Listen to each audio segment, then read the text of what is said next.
honourable members, the Deputy Speaker.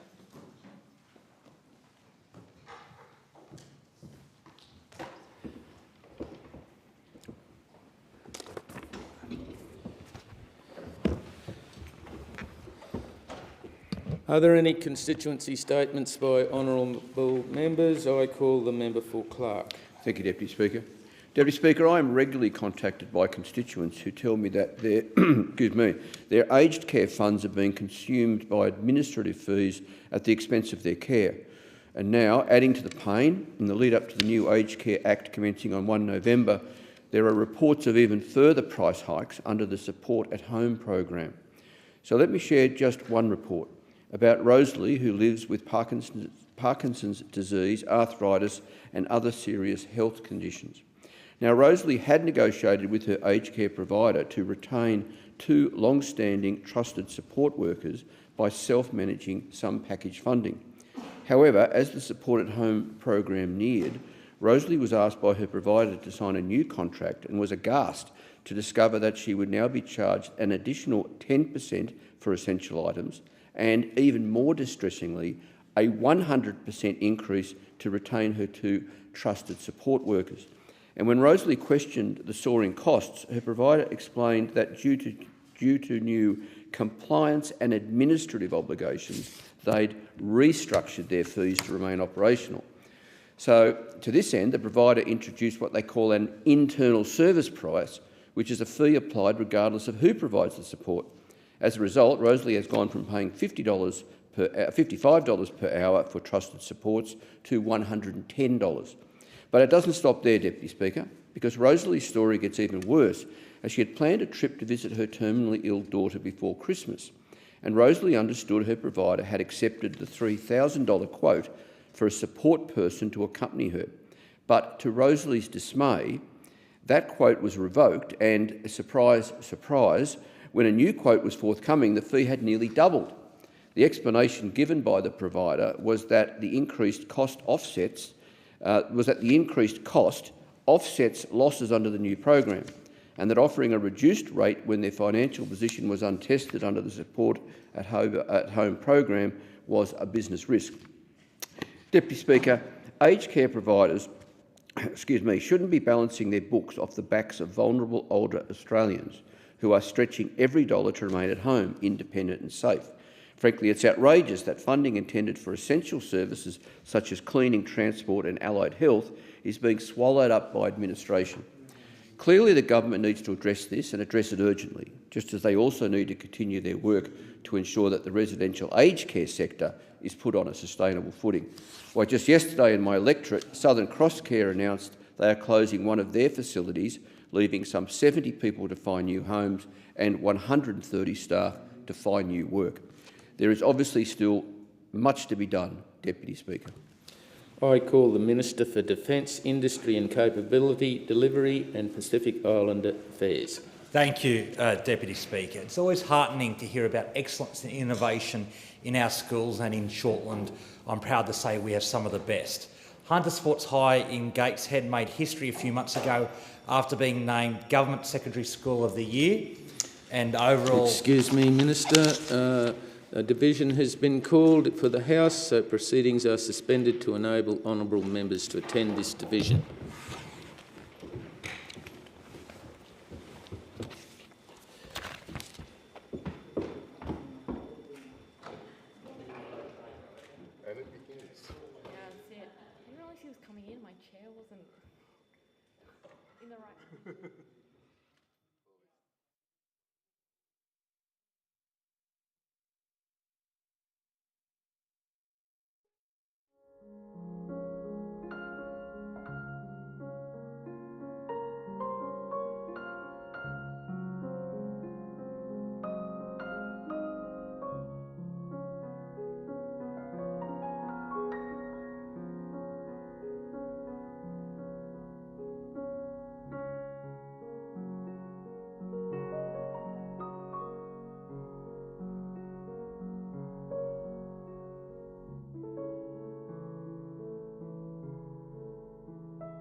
In continuation, I call the Honourable Minister.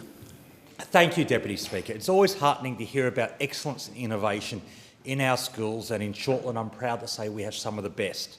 Hunter Sports High in Gateshead made history a few months ago after being named Government Secondary School of the Year and overall Australian School of the Year in the Australian Education Awards. Not only is this an amazing achievement, but it's the second year in a row it's won both categories. Just think about that, second year in a row being the best school in Australia. To be awarded Australian School of the Year once is a big deal, but to be awarded back-to-back is phenomenal. I'd like to recognise and congratulate Principal Rachel Byrne, her staff, students and the wonderful community for cementing Hunter Sports High as a prime example of excellence in public education, setting the standard for education right across the country. These awards truly reflect the passion, expertise and commitment of the entire school community in providing an outstanding learning environment. Hunter Sports High prides itself on inspiring a love of lifelong learning in its 950 students from years 7 to 12. It delivers a learning environment that balances academic excellence and sporting achievement. 22% of its students identify as being of Aboriginal or Torres Strait Islander background, ensuring rich cultural experiences are part of the diverse fabric of the school community, especially representing a region that includes Windale and Gateshead and other communities like that. This is a phenomenal achievement which I'm so proud of. Just 5 minutes away is Mount Hutton Public School, a K to 6 primary school with around 170 students, of which 23% identify as First Nations, and around 40% of the cohort have at least one disability, often more. This is a school that's leading the way on how to embed the explicit instruction teaching model. This approach helps students process new information more effectively to prevent cognitive overload. Successes being enjoyed by the leadership team of Mount Hutton Public School have been recognised by the Australian Education Research Organisation and feature in a new video on the Aero website. While its teachers, with its teachers using a consistent and collaborative approach to teaching, Mount Hutton has seen positive changes throughout the school. There's no doubt that improving teaching practices and boosting teachers' confidence in their methods improves student outcomes.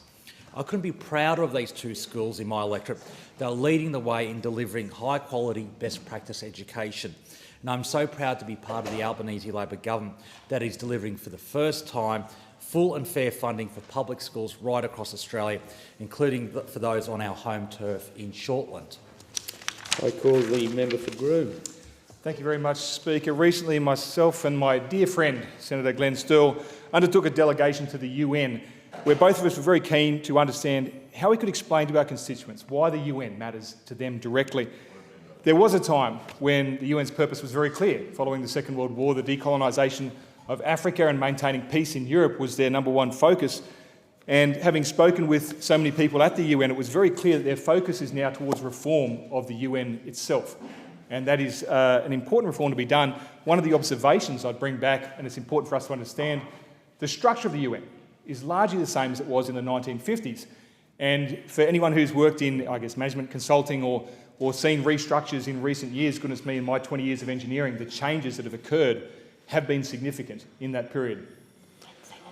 Honourable Member, if you would resume your seat. The division has been called in the House and proceedings are suspended to enable honourable members to attend the division.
call the member for grooming continuation.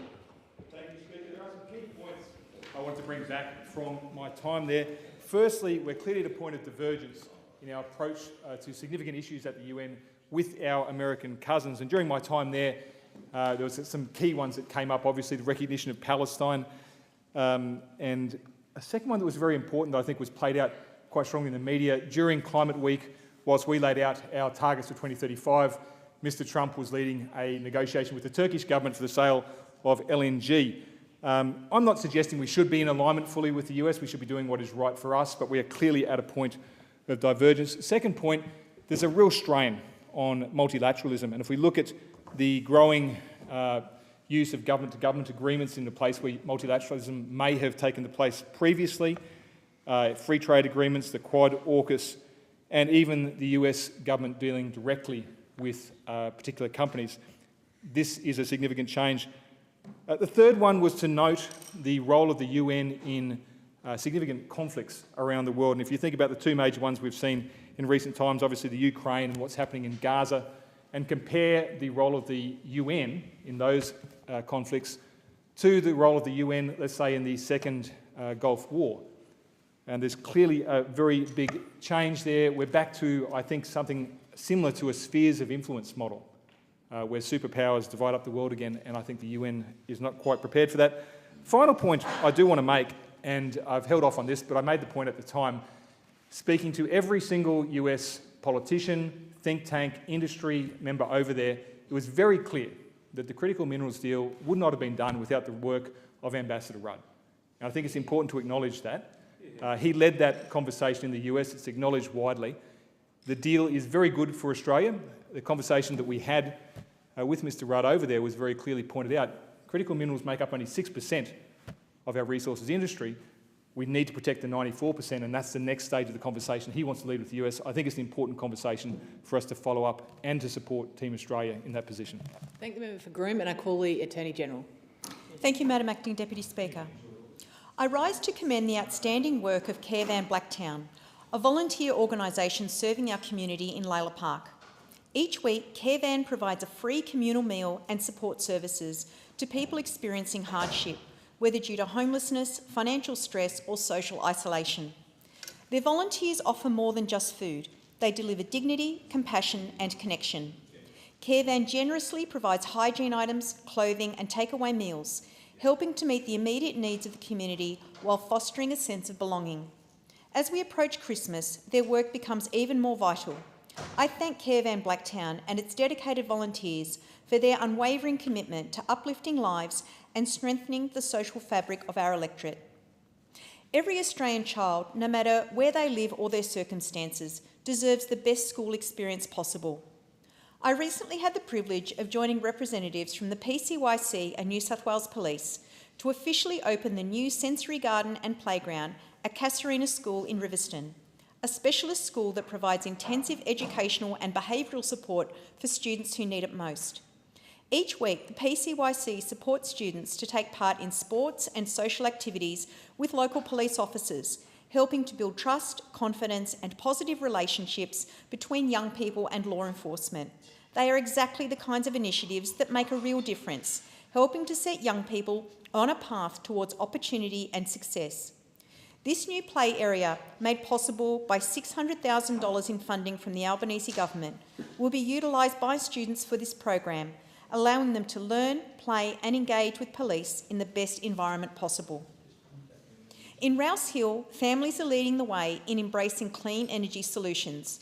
I recently met Kenny, a local resident, who since installing a home battery under the Cheaper Home Batteries program, has seen his monthly power bill drop from $240 to just $10.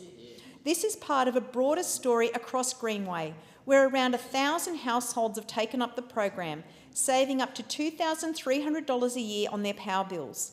This isn't a story of the inner city, it's a story of the outer suburbs and the regions leading the way on cheaper, cleaner energy. It is suburbs in northwest Sydney such as Rouse Hill, Box Hill, Gables, Kellyville Ridge, Riverstone and Grantham Farm, not Bondi or Bellevue Hill, that are leading the state when it comes to battery uptake. These batteries reduce power bills and cut emissions, and I'm so proud that our community of Greenway is leading the way. Thank you, Attorney, and I call the member for Ryan. Thank you, Deputy Speaker. While gas corporations get our gas for next to nothing, make billions exporting it and pay no tax, it is frankly disgraceful for kids at our public schools to get anything other than world standard education. But that's what Labor and the Liberals want you to accept. For years, they've let massive corporations pay no tax while chronically underfunding our public schooling system. Well, Queensland teachers are just not accepting it. They've just voted against a pathetically weak enterprise bargaining offer from the Queensland State Government. They're fighting for a better deal for all our kids. Our amazing teachers are doing incredible jobs, but they're hamstrung. They're massively overworked, working weekends and on holidays to prep their classes, do marking and burdensome admin. Class sizes are way too big, too many schools are overcrowded, teachers are having to use their own money to pay for basics like stationery. There's next to no support for classes with kids with behavioural issues or for teachers experiencing workplace violence. And on top of all this, teachers are not being paid enough for the work they do. So no wonder there's a teacher shortage. No wonder there's major teacher burnout. Solidarity to the teachers who just aren't settling for substandard deals. 67% of teachers in the Queensland Teachers Union just voted no to the state government's recent best and final offer. These teachers want a real pay rise, above inflation, but more than that, they want real change in their industry. These teachers know that there's no shortcut to educating the next generation. There's no AI band-aid. There's no standardised testing system that will deliver better results. There's no little rule change to fix behavioural issues. There's no shortcut. But that's exactly what the major parties always look for, because they don't want to tax huge corporations like the gas multinationals. Raising the next generation of people to become wonderful, flourishing individuals and community members, that takes actually investing in it, investing in what matters. Better conditions and pay for teachers. Reduce after-hours work to a minimum. Smaller class sizes. Finland has an average class size of 19, while our teachers struggle trying to educate 30 kids at a time. Free breakfast and lunch programs at all schools, so no kid tries to learn on an empty stomach. Dignified, readily available public housing for everyone who needs it, so every kid has a secure place to call home. The only reason Labor and the Liberals don't do this is because they think multinational gas corporations are more important than our teachers and more important than our kids. Thank the member for Ryan, and I call the Assistant Minister for Technology. Thank you, Deputy Speaker. I rise today in the Australian Parliament to advocate for the recognition of Australia's Tamil community, one of the fastest growing and most dynamic communities in our country. 1 year ago in Parliament, I called for January to be declared Tamil Heritage Month across Australia, to coincide with the significant harvest festival, Thai Pongal. As I said this time last year, Tamil Heritage Month is an opportunity to celebrate Australia's rich multicultural tapestry, honour Tamil contributions and ensure the ongoing vibrancy of one of the world's oldest living cultures. Tamil Australians are highly educated and entrepreneurial and make significant contributions across industries such as health, engineering, IT, education and small business. But it's about more than economics.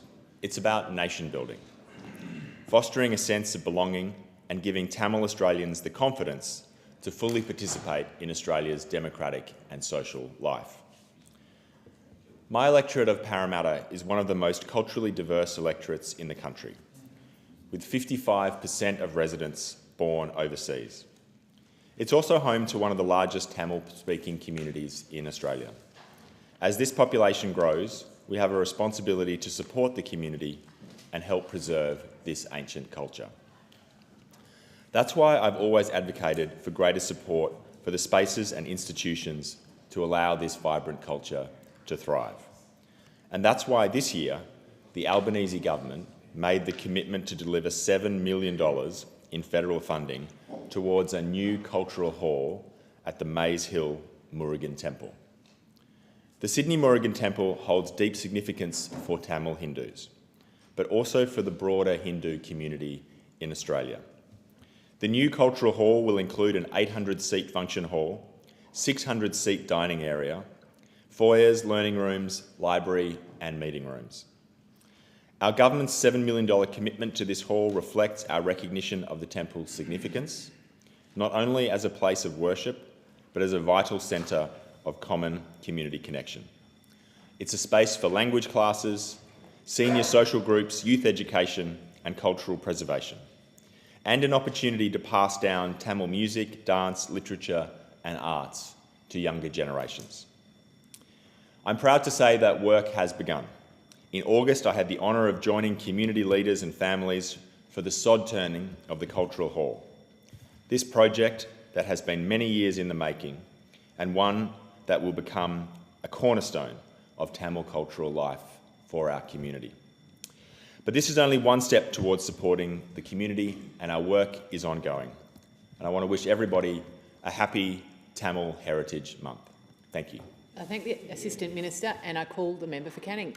Thank you very much, Deputy Speaker. The Australian dream was always a promise. It was a promise that if you work hard, you can own your own home, raise a family and build a better future.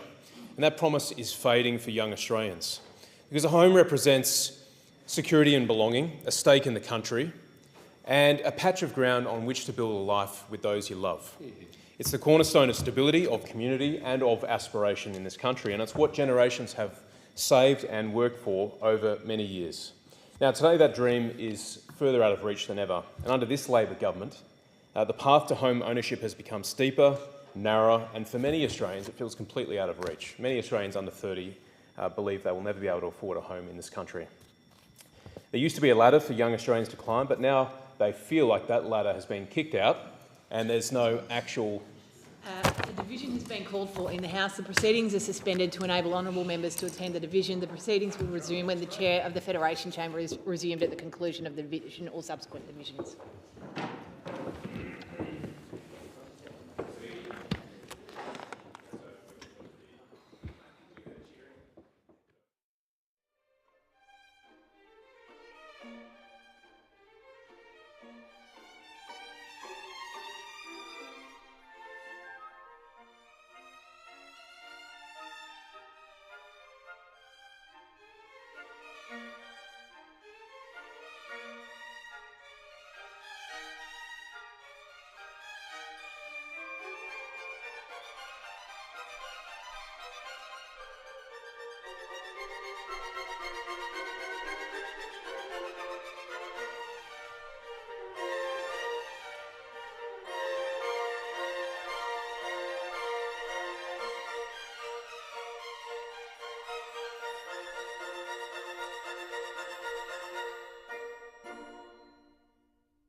call the member for Canning in continuation. Thank you, Deputy Speaker. There used to be a ladder for young Australians to climb, but now many feel that the ladder has been kicked out and there is no way to rise, particularly when it comes to buying a home. In WA, house prices have surged 8.4% in the last year alone, and across my electorate of Canning, prices have skyrocketed. Serpentine Jarrahdale has seen a spike of 11.3%. In Silver Sands, an increase of 29% in just the last 12 months, and it's unsustainable. And with Labor at the helm, it's only going to get worse. It's expected that Perth prices will jump by another $85,000 in 2026. And these price jumps and future price projections crush the hopes of young Australians looking for a home. And while house prices and rents soar, wages remain stagnant. Young Australians are being pushed out of the market fast, and the gap between what people earn and what homes cost is growing wider every single day. The median multiple, the mean salary to mean housing price, should be pegged at 1.3. That's traditionally what's been considered affordable. In most metropolitan markets across the country, it's around 1 to 10, completely unaffordable for young Australians. So what is driving this? Well, there's a couple of factors, but net overseas migration is out of control under the Labor government, and Australians are finding it harder and harder to get into property. Labor talks about affordability, but refuses to address the root cause. It's demand. It's massively outstripping supply, and they're fueling it. 1.2 million people over the last few years have been added to our population, and only 500,000 dwellings have been built to support it. It's very simple, and we just cannot continue on this path. Home ownership is fundamental to ensuring young Australians have a meaningful place and investment in the future of our country. A home means roots, it means stability, it means community, and it's the heart of family formation. Our fertility replacement rate is 1.5, and we need to get it up. So in my community, the pain is real. People are feeling Labor's failure acutely, and I'll keep fighting for them and talking about this issue in this House. Thank you. Thank the member for Canning, and I call the member for Petrie. Thank you, Deputy Speaker. May I acknowledge your great work on the Speaker's panel so far. All your circumstances, you should be able to see a doctor when you need it. Labor is making this a reality with the largest ever investment into Medicare. When we came to government, Australians were facing the toughest health system pressures in decades. Too many families were being forced to choose between paying for groceries or paying to see a doctor. Our latest and largest Medicare investment is supporting doctors in the community to treat their patients for free. The Deception Bay doctors are the latest to become fully bulk billed. They join many other 100% bulk billed practices in my community. Our medical North Lakes, Woody Point Medical Centre, Clontarf Beach Medical Centre, Best Health Medical Centre, Medical Zone Family Practice, Griffin Medical Centre and Deception Bay Family Medical Centre. These wonderful clinics are dedicated to providing affordable healthcare to their patients. But I know we need more. Our government is committed to making 9 out of 10 GP visits bulk billed by 2030. Our Medicare urgent care clinics are taking the pressure off hospitals and emergency departments. The clinic at the Marumba Downs has just reached 26,000 visits. Each one of those visits was 100% free. We're also delivering on mental health with 50 Medicare mental health facilities now open across the country. The Redcliffe Medicare Mental Health Centre is officially open and delivering the Peninsula locals with free, confidential, walk-in mental health support. The Stay Deadly Headspace will be opening its doors in December this year. This will be the first Headspace service in Australia designed by First Nations people for First Nations people, their families and their friends. Operated by the Institute of Urban Indigenous Health, this centre will offer culturally appropriate, community-led support. Thank you to the Assistant Minister, Emma McBride, for her work on getting this essential facility into my community. Medicare is one of the proudest achievements in our nation's history, a Labor legacy that we are working hard to strengthen. Labor built Medicare, Labor is strengthening Medicare, and we're doing the work, but we can't do it alone. To meet the needs of our growing community, we need the Queensland State Government to get on with the Redcliffe Hospital expansion. This project was well underway under the previous Queensland Government. The groundwork was done, the plans were in motion, and the community was ready. But now the site sits idle. The work is stalled and my community is crying out for progress. It's been paused for so long that the pilings are weathering in the sun and the rain. If we wait much longer, we risk having to redo the groundwork altogether, wasting time and taxpayer money. Every day this project is delayed, our doctors and nurses and patients are forced to make do in a hospital that's already stretched beyond its limits. Redcliffe deserves better. The delays must stop. So I'm calling on the Queensland Government to restart the work, pick up the tools, let's finish the job. Thank you. I call Mr Small. Thanks, Deputy Chair, and I rise today to try and cut through some of the froth and bubble and the genuine excitement around Australia's critical minerals industry. Because as a member for Forest and a proud Western Australian, I'm acutely aware that a vast amount of our nation's critical minerals wealth actually sits below WA's soil. And of course, the constitutional reality is clear. Those resources are vested in the Crown through the right of Western Australia in trust for its people. And that opportunity must be realised if we are to assert our sovereignty in a new and changing world. And setting aside some of the concern that people might have around the government's proposed critical mineral strategic reserve, which of course involves stockpiling and offtake agreements and other measures, because there is, of course, a real perception that it makes the government a market player. The reason I set that aside is because the rare earths and critical minerals market is not a free market.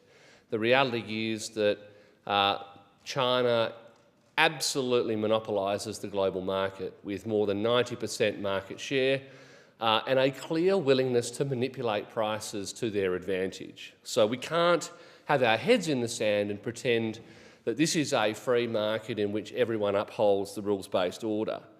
So whilst there is risk wherever government sticks its fingers into these things of undermining private enterprise and wasting taxpayer money, and that our success through resources has typically come from the simple principles that states regulate, private industry operates and markets decide.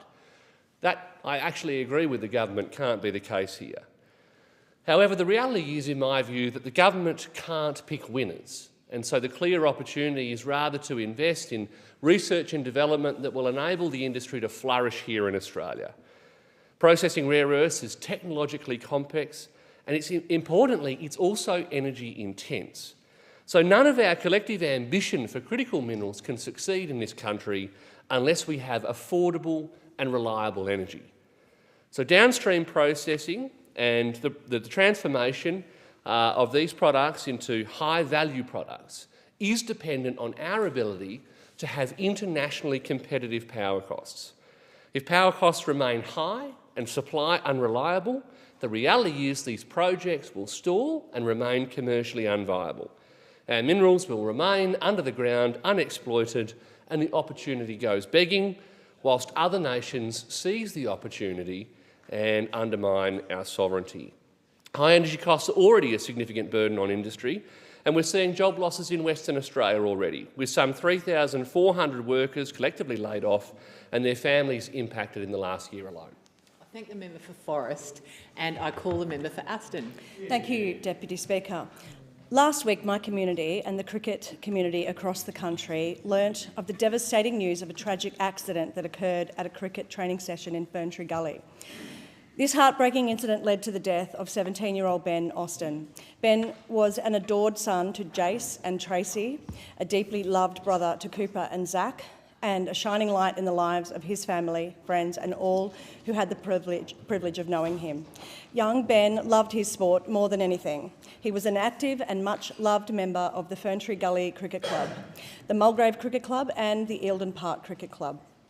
Ben also represented his region with pride, captaining the Ferntree Gully District Cricket Association to a premiership. Ben was an extremely talented bowler and batter, respected by teammates, coaches and opponents alike. His love for the game was matched only by his humility, leadership and kindness. In March this year, Ben received the Brian Wright Trophy, an award given to the junior player who shows the correct attitude and dedication to the game. It was a fitting recognition of the character and commitment that defined him both on and off the field. Order. A division has been called in the House, and so these proceedings are suspended to enable honourable members to attend the division. The proceedings will resume when the Chair of the Federation Chamber is resumed at the conclusion of this division or subsequent divisions.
Member for Aston in continuation.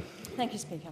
Deputy Speaker. In the days following this tragedy, the Ferntree Gully community and the wider cricket family united in an extraordinary demonstration of compassion and strength. Last Saturday morning, I visited Wally Chew Reserve in Ferntree Gully, where I laid some flowers and placed a small cricket bat with a message alongside the incredible array of tributes already there. I also spoke with Lee Thompson, Ferntree Gully Cricket Club President, and asked that he please send my sincere condolences to Ben's family and also to his teammate, who must be hurting terribly as well. What began as unimaginable heartbreak quickly revealed the depth of kindness and solidarity that exists within our community. Clubs across the region came together to honour Ben's memory. Players wore black armbands, held moments of silence before matches, and gathered to support one another, both on and off the field. Social media became a space of warmth and remembrance, filled with stories celebrating Ben's sportsmanship, humour and generous spirit. A campaign called #BatsOutForBen went viral, and with people from every corner of the cricketing world placing bats on their doorsteps as a symbol of respect. Through this tragedy, our community's compassion has shone brighter than ever. The response reflects not only the love people have for Ben, but also the enduring strength of a community that stands shoulder to shoulder in times of grief, a community bound by empathy, respect, and the kindest of hearts. Rest in peace, Ben. I call the member for Gippsland. Thank you, Deputy Speaker. And the Coalition associates itself with the kind remarks of the member for Aston following the death of Ben and sends our best wishes to his family as well. Deputy Speaker, the Great War was meant to be the war to end all wars. Across the world, somewhere between 15 and 22 million people were killed. 9.5 million of those were service personnel. 6 million Allied service personnel died during the Great War, and tragically for our own great nation of Australia, there were 60,000 fatalities. Many more returned home carrying the battle scars, the mental health impacts for the rest of their lives. But on November 11, at 11 a.m. in 1918, the guns fell silent on the Western Front. Each year, our nation stops on November 11. We observe a minute's silence out of respect and in solemn commemoration of those who lost their lives. It was originally known as Armistice Day, but became known as Remembrance Day after World War II, to respect all who have died in conflicts. Throughout our nation's short history, 102,000 servicemen and women have died defending the freedoms that we all enjoy here today. On Remembrance Day, we will remember them. Deputy Speaker, I often tell school children when they visit the Parliament House, our most important building in Canberra is actually the Australian War Memorial. And I'm very proud to have been part of a government which delivered $500 million for the redevelopment of the War Memorial, which is a legacy from the Coalition Government because it will allow us to tell the stories of more modern conflicts and peacekeeping missions at a time when those veterans and their families are still able to appreciate it. What's concerning me, though, Deputy Speaker, right now is the Albanese government has actually failed to announce new members of the Australian War Memorial governing body, and it's making veterans increasingly nervous about why these delays are in place. Now is not the time for a half-strength governing body at our most important national institution, where we respect, recognise and commemorate our servicemen and women. A division has been called for in the House, so these proceedings are suspended to enable honourable members to attend the division. The proceedings will resume when the Chair of the Federation Chamber is resumed at the conclusion of this division or subsequent divisions.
Call the member for Gippsland in continuation.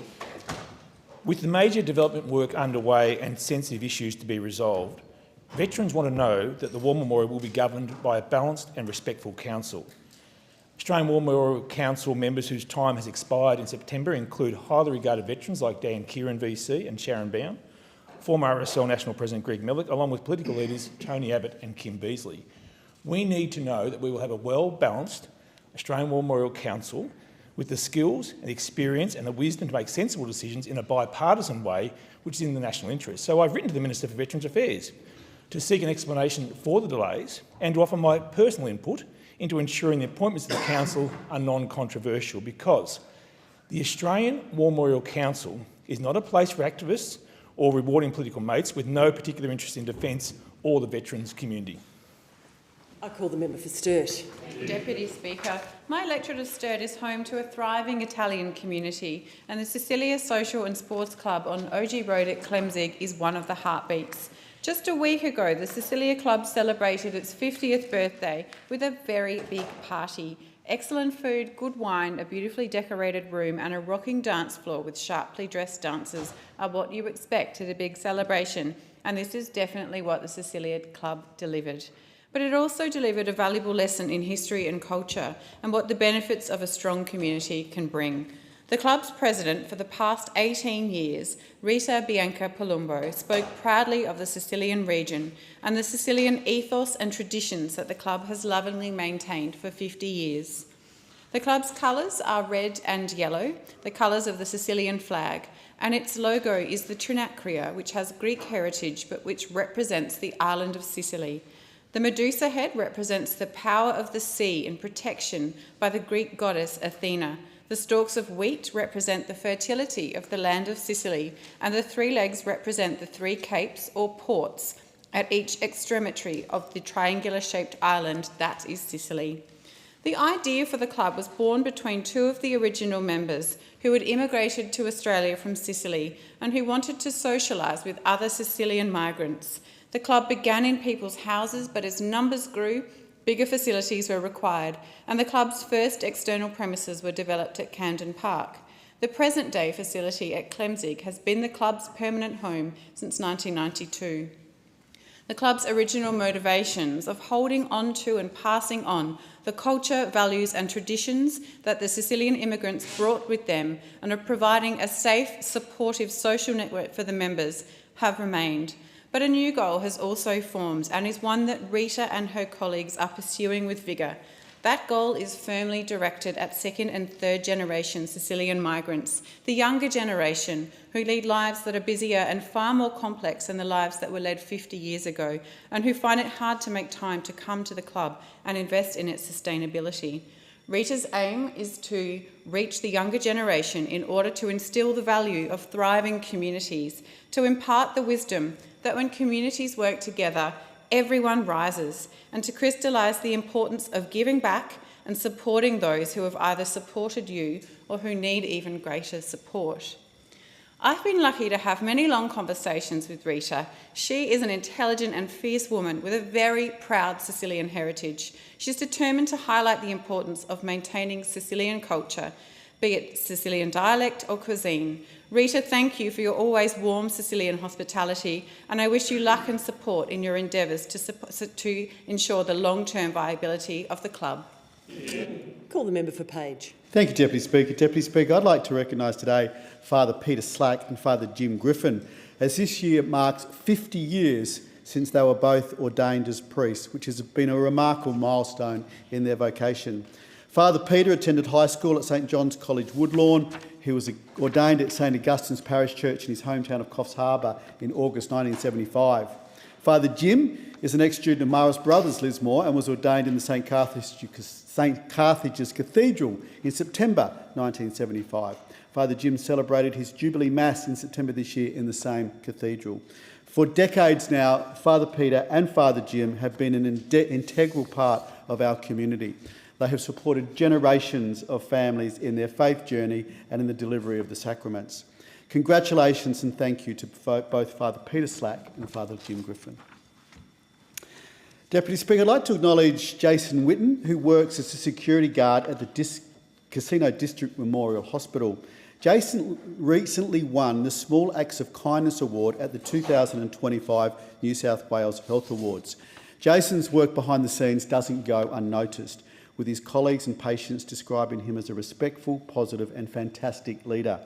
Jason said, "I just want people to know someone is thinking about them and they haven't been forgotten. I want to make their day a bit better." Jason's willingness to help people has impacted everyone at the Casino Memorial Hospital, including staff, patients and visitors. I'd like to recognise and acknowledge his partner Rebecca and children Cameron and Erica. Thank you, Jason, for everything you do in our community. Deputy Speaker, I'd like to recognise outstanding local businesses who were finalists in this year's New South Wales Australian Hotels Awards, a celebration of excellence across the hospitality industry. The Karamba Hotel was a finalist for the Best Burger and Regional Hotel of the Year and won the Best Steak Sandwich. Their chef, Jamie Everson, received highly commended for Regional Chef of the Year. The Seaview Tavern in Whoopi was a finalist for the Best Family-Friendly Venue. Damien Duggan from the Crown Hotel Motel Grafton was finalist for the Regional Chef of the Year. The Harwood Hotel, the Harwood Hilton as we know it, was a finalist for the Heart of the Community.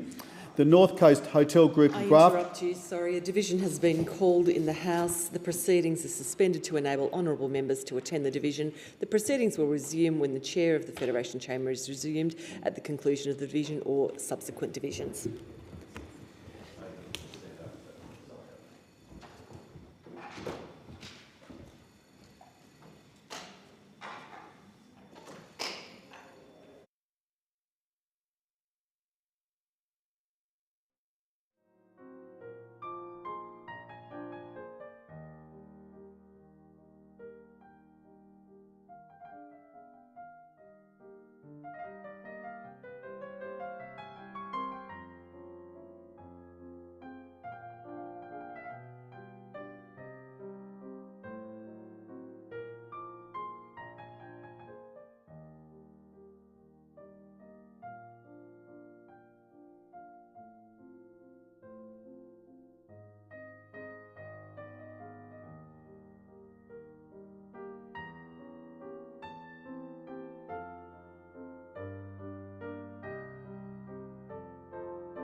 call the member for Page in continuation. Thank you, Deputy Speaker. The North Coast Hotel Group in Grafton was a finalist for the Heart of the Community and Group Hotel Operator of the Year, and the Station Hotel in South Lismore was a finalist for the Best Innovation Refurbishment, and so it should be, and Joel Jensen Construction did a great job on that. And the Good Intent Hotel South Grafton was a finalist for the Best Regional Development and Best Cocktail List. Congratulations to you all. Thank you. I now call the Minister for Agriculture, Fisheries and Forestry. Thank you, Deputy Speaker. And I rise today to talk about the government's proud record of delivery in my home state of Tasmania. And Tasmanians know that they always do better under federal Labor governments, and that's certainly the case at the moment. Certainly since we've come to office, more than $2 billion in new commitments has flown to my home state, supporting hospitals, supporting schools, local roads, housing and jobs that keep our communities strong. Total federal support for Tasmania now exceeds $6 billion every single year, nearly double what it was a decade ago. Federal funding now makes up 2/3 of Tasmania's entire state budget, around 70%, and at the moment our GST receipts are over $100 million higher than forecast. This year alone, the Albanese Labor government is investing $750 million in hospital funding in my home state. This is Tasmania getting our fair share, and we're investing responsibly in the future of our state. 5 urgent care clinics, with another 3 on the way, including one in my electorate in the area of Kingborough. Cheaper medicines that have helped Tasmanians now save more than $40 million. HECS debt relief that was promised has been delivered now for more than 50,000 Tasmanians. We're also delivering funding for major works like the Macquarie Wharf redevelopment, the Hobart Airport upgrades, and support for Tasmanian industries such as Nearstar, the Boyer paper mills, as part of the clean energy transition. And this is what delivery looks like, and it's in stark contrast to the Tasmanian state Liberal minority government. They are failing. They are handing down a budget today that will show that our state now has a record debt. This lack of delivery is the reason that I wrote to the State Minister for Infrastructure regarding projects in my electorate, projects worth more than $300 million that we're still waiting on to be delivered in my electorate. They include upgrades to the Tasman Bridge, the South Arm Highway, the Huon Highway, the Channel Highway, upgrades to the Mornington Roundabout, the expansion of the Derwent Ferries project, and some of these projects now have been waiting to be delivered for years. So the state government needs to really get on with this, and I'm going to keep the pressure on to make sure that they do deliver for our electorate. As I said, our state is now facing a record debt, sadly, and I share the concerns of all Tasmanians that the state Liberal minority government is failing Tasmanians, and they're making stopgap decisions, and they're making them on the run, policy decisions on the run, each and every day without a strategic thought to Tasmania's best interests. Tasmanians deserve much better than this. They deserve better than the games that are being played by the Tasmanian Liberal minority government at the moment. And as they deliver their budget today, I hope they have in their hearts and that in their decisions Tasmania's best interests. I severely doubt it, but with the debt that they're accumulating, they do need to do much better for Tasmanians. Call the member for New England. Thank you very much, Madam Deputy Speaker. And I rise today because of a marvellous lady who lives at Tamworth, and she was selected as a finalist in the 2025 National Rural and Remote Health Awards held in Canberra. I couldn't get there last night. The reason she's a marvellous lady is Dr Miriam Gutowski is my local doctor. And Dr Miriam is the reason that she was emphatic that I had to get my prostate checked. A division has been called in the House. The proceedings are suspended to enable honourable members to attend the division. The proceedings will resume when the chair of the Federation Chamber is resumed at the conclusion of the division or subsequent divisions.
The Prime Minister's Prize for Excellence in Science Teaching. Matt is working obviously in the STEM subjects, which is science, technology, engineering and mathematics. I had Matt to my office. He's great mates with Lee Sherpick, who works in my office, and they like looking at the stars, and they're obviously into astronomy as well. Matt is he's just so dedicated, getting kids to be interested in those core subjects, which are so vitally important for all the things that we do away from the arts. If you're looking at chemistry and talking about medicine, if you're looking at physics, you're talking about rockets, if you're looking at engineering, you're building dams, you're building marvellous things that make our nation stronger. Then there's Dr. Cheryl McIntyre. She's a rural generalist for 25 years and has been named the Rural Doctors Association of Australia, the Rural Doctor of the Year for 2025. Now, Cheryl is, as a rural generalist, is so important. In so many towns, you don't have a GP.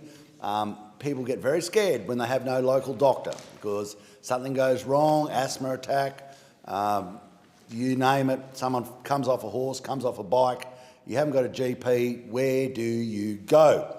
Then we've got the Agri Futures Rural Women's Awards, Isabel Thrump, Catherine Walls, who's APRIS out at Nemmingar, and Dimity Smith, who I sit with sometimes on the plane, going backwards and forth, and she's Grow Rural and Grow Events Group. You've got the Walker Coffee, the coffee shop, which has got the Business New South Wales State Business Awards, great business. But I just want to close on something else. Obviously, all the PNCs, all the working bees, all these people do something for their community. And if we didn't have people working for our community, our nation would be a lesser place. You've got to do more than is expected of you. Final thing, our servicemen and women, do not forget, on the 11th of this month at 11 o'clock, stop for 1 minute. You can do that, stop for 1 minute in consideration of those who served. I call the member for Bonner. I love our teachers, and that's not just because my mum was one. On Friday, we celebrated World Teachers' Day, and I want to give all of my teachers in Bonner a special shout out. There are over 31,000 school students right across Bonner, and their lives are changed and shaped each and every day by our teachers. I thank them for their commitment, service and passion for teaching, and also I want to give a big shout out to the Queensland Teachers Union, who I met with recently and for over 135 years have ensured teachers' voices are heard loud and clear when it comes to ensuring teachers' conditions, pay and safety are protected and their rights promoted. Deputy Speaker, there are 49 schools in Bonner, and in the last 6 months I've already visited 21 of them. This includes Gumdale State School, who recently hosted Speaker of the House Milton Dick as part of the National Australian Parliament House National Flag Roadshow. It was very special for the Gumdale State School students to hear firsthand about democracy and the Parliament from the Speaker himself, and to unfurl the 12.8 by 6.4 metre flag in their hall, which has flown above Parliament. As we know, not all students will be able to visit Parliament. I certainly didn't have that opportunity growing up in Yeppoon and Central Queensland, which makes it extra special for a piece of the Parliament to come to them. Thank you to our Speaker for making the journey to Bonner, and our students just absolutely loved it. Deputy Speaker, 2.7 million Australians are living with signs of kidney disease. That's about 1 in 7 adults. For many, this means staying close to home to ensure access to dialysis machines, usually a few times a week. Holidays, family trips, and simple time away from home become extremely difficult. I visited Kidney Health Australia's Big Red Bus, which was right here at Parliament last week, and saw firsthand the incredible initiative that it is. The bus is a mobile dialysis service that gives people with kidney disease flexibility to travel while maintaining their treatment. Each bus is fitted with dialysis chairs, accessible facilities and qualified renal nurses, delivering 6 sessions a day across holiday destinations in Queensland, New South Wales and Victoria. It gives patients the chance to spend time with their families, visit new places and maintain their health. The Albanese Labor government is also supporting Australians living with chronic kidney disease by making medicines cheaper. Just last week, Jardiance was added to the PBS, giving more than 65,000 Australians access to life-changing medicine. So patients who used to pay $670 will now just pay $31.60 per script or $7.70 with a concession card, dropping to just $25 from January 2026. These are practical measures making a real difference for so many Australians. I call the member for Cook. Thank you, Madam Deputy Speaker. I want to recognise some of the outstanding people and community events in my local electorate of Cook. Earlier this month, the Janali Moonrise Festival brought Janali to life. It was a wonderful family event that once again filled our streets with food, music and community pride. It was terrific to see so many local volunteers, small businesses and families taking part. Festivals like this remind us why community is so special right across the Sutherland Shire. I would also like to acknowledge the team at Kurnell Family Medical Practice who continue to deliver exceptional care for the local community. They do this across Woolooware and Kirrawee as well. In Kurnell, they are now a vital part of primary health in this electorate. They're a small dedicated team that goes above and beyond for every single patient. I want to particularly recognise Dr Rebecca Hoffman and Annalise Crane, who officially opened the newly refurbished practice earlier this month. Their leadership, the practice's commitment to community and quality care make a real difference for families across Kurnell who have not had a doctor at all in their community for the best part of a decade. Recently, the Royal Motor Yacht Club at Port Hacking hosted a very special event. It was the McGrath Foundation's Pig Lunch. It raised an incredible $20,000 for McGrath breast nurses. These nurses provide vital, compassionate support for women and families facing breast cancer. A huge congratulations to Connie McManus, who organised and hosted the event with such passion and professionalism. Connie, you brought together local businesses, volunteers and supporters for not only a fundraiser, but a celebration of generosity, resilience and hope. It was a stunning event and a credit to your vision and everyone who contributed. I congratulate everyone involved for their contribution, showcasing the very best of my community. Call the member for Baldwin. Thank you, Speaker. Today I rise to speak about my necklace. It's a gold medal from the Australian Masters Games that I won just 2 weeks ago right here in Canberra with my teammates from the Perth team called Southerns. This medal represents more than just a win on the diamond, on the softball diamond. It represents the importance of staying in the game. There is an alarming trend in Australia where girls and women drop out of sport. Recent data shows a dropout rate of approximately 60% for girls aged 15 and older. Life gets busy, study, careers, and for many women, raising a family take priority, and it becomes too easy to hang up the glove. But what I've learned is that sport is the very thing that can get you through all those things. It's about much more than physical health. It's about your support network and your community. A division has been called for in the House. The proceedings are suspended to enable honourable members to attend the division. The proceedings will resume when the chair of the Federation Chamber is resumed at the conclusion of the division or subsequent divisions.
I call the member for Bullwinkle in continuation. Thank you. The amazing women I played alongside during these games, some of us have been playing together or in opposition for nearly 40 years. These are my second family, and we celebrated life's wins, supported each other through the losses, both on and off the field. That social connection, it's highly valued and something that you don't always find. So I share this gold medal win with my Southerns team members, Jeannie Antonovich, Barb Priest, Robin Davies, Julie May, Mari and Kay Wally, Vicky Egan, Sherry Huntress, Lisa Gothard, Di Chiera, Sandy Thompson, Donna Delaray, Tony Staples, Jill Green, and Bullwinkle residents Linda Harvey and my sister Diane Parker. Speaker, to all the women and girls out there, I say, find your team and stay in the game. And I'll leave you with this quote: if I knew I was going to live this long, I would have taken better care of myself. I call the member for Capricornia. Thank you, Deputy Speaker. I rise today to speak openly and honestly about the state of our nation's energy policy and the need for a cheaper, better and fairer path forward. Because the truth is, this Labor's reckless rush to net zero is failing Australia. Since the Labor government took office, electricity prices have soared by almost 40% and gas prices by more than 45%. Families are struggling to pay their bills, small businesses are buckling under soaring costs, and manufacturing jobs are disappearing by the thousands.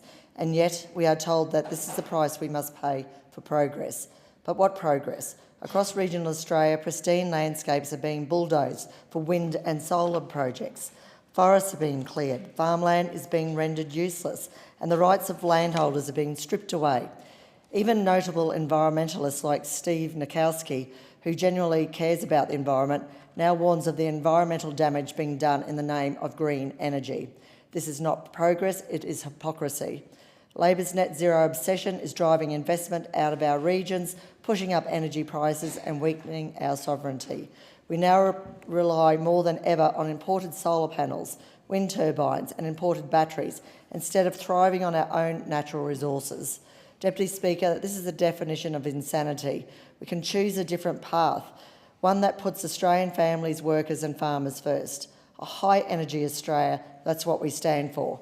An Australia that uses all of its resources, the sun, gas, coal, hydro, wind and in time nuclear, to deliver cheaper, reliable power. Cheaper energy is important because it contributes to everything we do. Every coffee that's made, every piece of clothing we buy and the food we eat, everything. Cheaper energy prices means a lower cost of living and more money in the pockets of people that need it, and not a $9 trillion debt our children and grandchildren will need to pay back. Our vision is better for families, stronger for industry and fairer for all Australians. The promise of net zero has become a gigantic burden on our nation, a burden that has seen real wages drop back to 2011 levels and where 7,000 manufacturing jobs have been lost. It's time to face reality and build a new energy future. A division has been called in the House. The proceedings are suspended to enable honourable members to attend the division. The proceedings will resume when the chair of the Federation Chamber is resumed at the conclusion of the division or subsequent divisions.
call the member for Capricornia in continuation. Thank you very much, Deputy Speaker.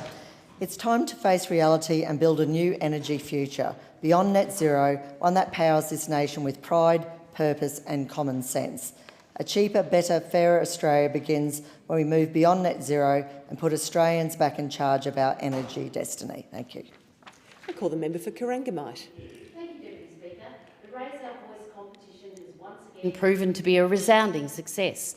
In my electorate of Corangamite, we received outstanding submissions from young people across the Bellarine, the Surf Coast and the Geelong region. Young people with strong, clear views on the most consequential issues facing Australians. And today I'm proud to share one of those voices. Jessie is 20 years old. I've met them several times and I know how deeply they care about people who need a safe place to call home. Jessie wrote, "In the last 2 years I have moved 7 times. I have spent time on the streets, in motels and in share houses that nearly cost me my life. Building houses, apartments, townhouses or modular housing and having the right supports around people can help save multiple lives, but we need your help. Young people are begging for a safe place to call home and youth homelessness is on the rise.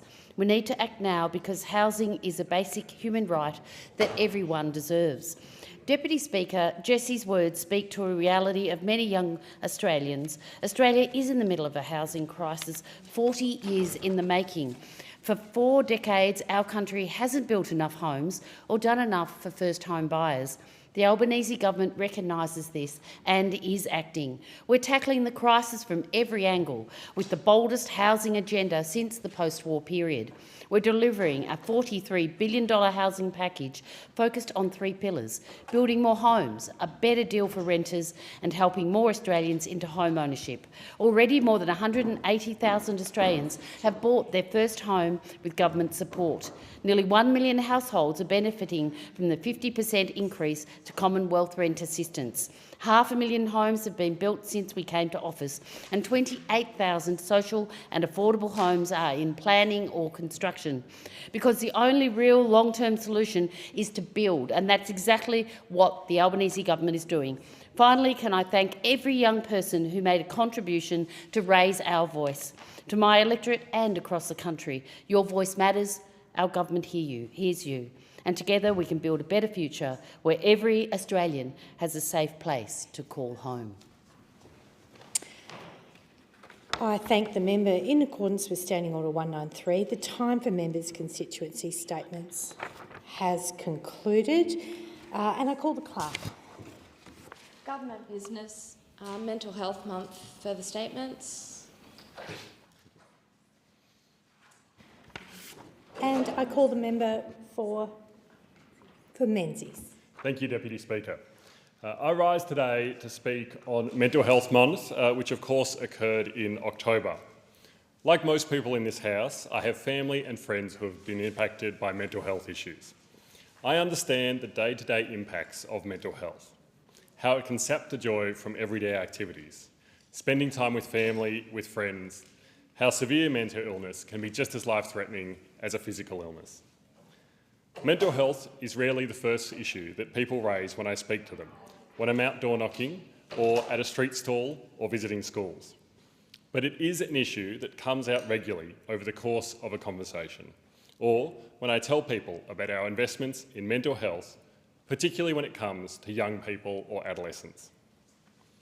Maybe the reason it is not at the forefront of people's minds, or they are reluctant to raise it, is stigma.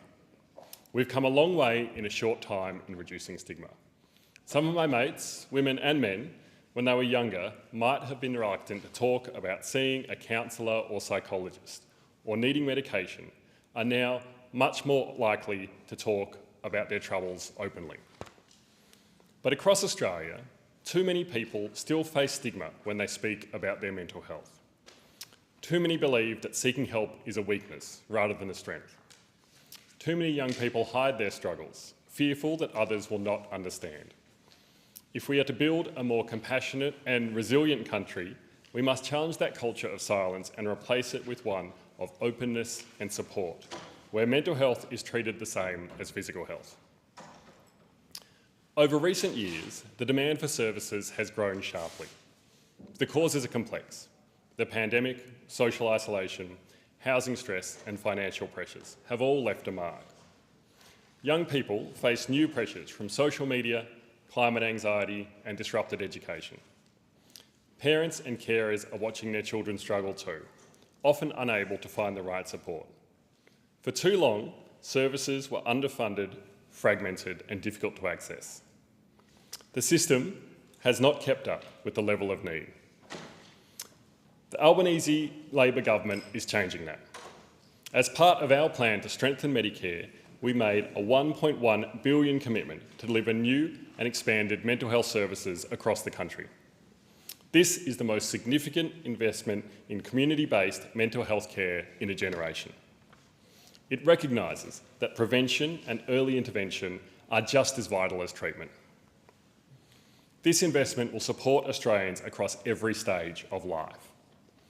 We are establishing 91 Medicare mental health centres across the nation, including one in Box Hill in my electorate. These centres will be free, open for walk-ins and will not require a referral or a mental health treatment plan. They will be staffed by multidisciplinary teams of psychologists, social workers, nurses and peer support workers who can provide immediate, practical and compassionate care.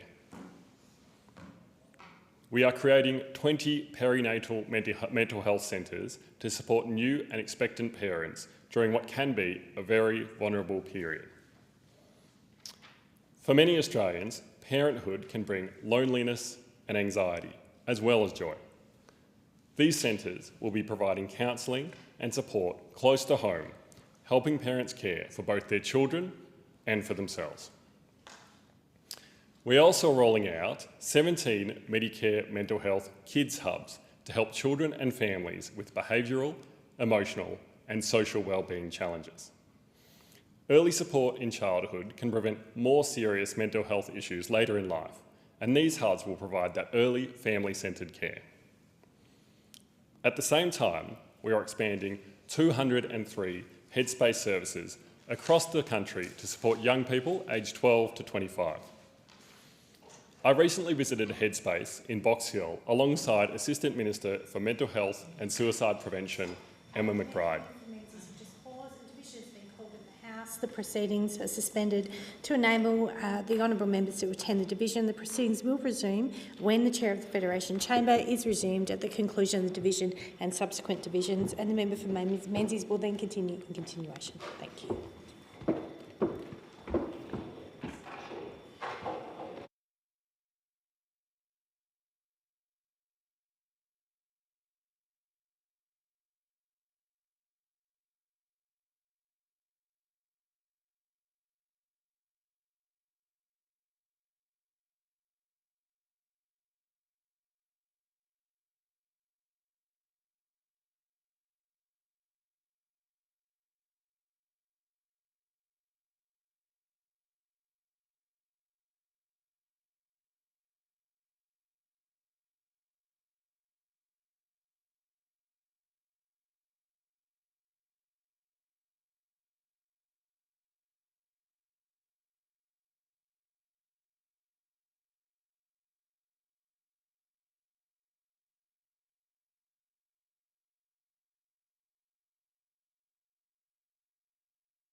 And the member for Menzies in continuation.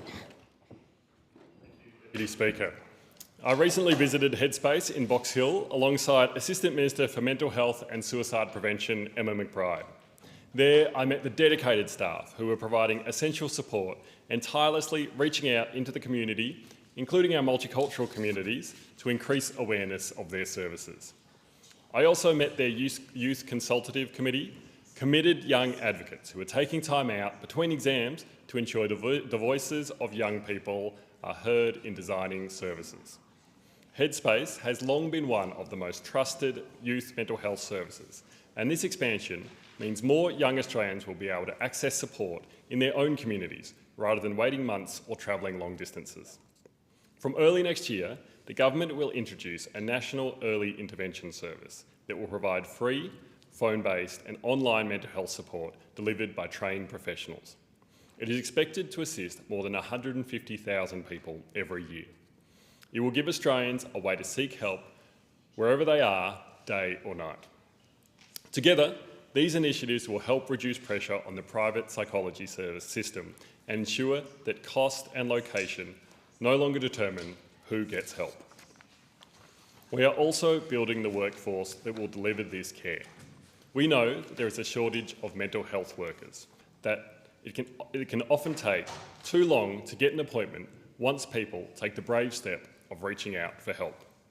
We know that there are not enough services to help people with acute mental health issues, not enough beds that people can go to, and we know that there is a missing middle in terms of the support that's available for people with serious mental health issues. The government is funding more than 4,000 psychology scholarships, internships and training places to attract and retain qualified professionals across the country. We also recognise that clinical expertise is not the only form of knowledge that matters. Lived experience plays a vital role in recovery. At Box Hill Headspace, I met a peer support worker who was drawing on her own difficult experience and professional training to provide support to others.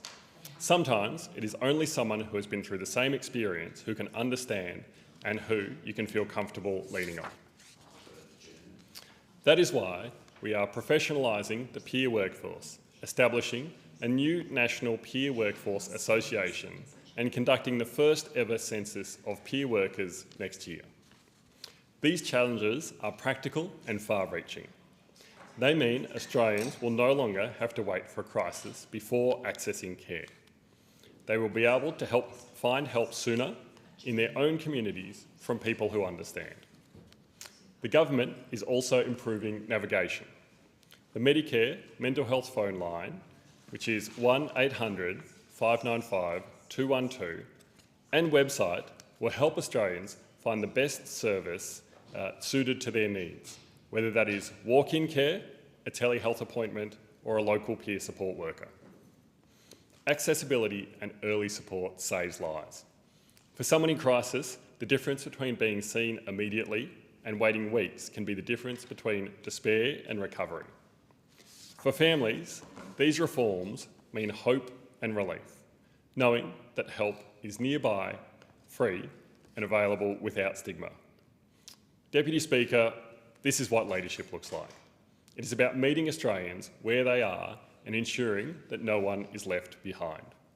Through new perinatal centres, kids hubs, expanded Headspace sites and community-based Medicare mental health centres, the Albanese government is creating a comprehensive national network of care that supports Australians from early childhood through to later life. We know there is still work to do. I want a society and a system where mental health is treated with the same priority as physical health. But this investment, backed by record funding, a growing workforce and a renewed focus on lived experience, is a decisive step forward. Mental health is not a marginal issue. It is a national priority. We are tackling stigma, we are improving access, and we are investing in the workforce. And most importantly, we are giving Australians the confidence to seek help and the support they deserve when they do. This is the leadership in mental health our country has long needed. I thank the member. A division has been called for in the House. The proceedings are suspended to enable honourable members to attend the division. The proceedings will resume when the Chair of the Federation Chamber is resumed at the conclusion of division and subsequent divisions.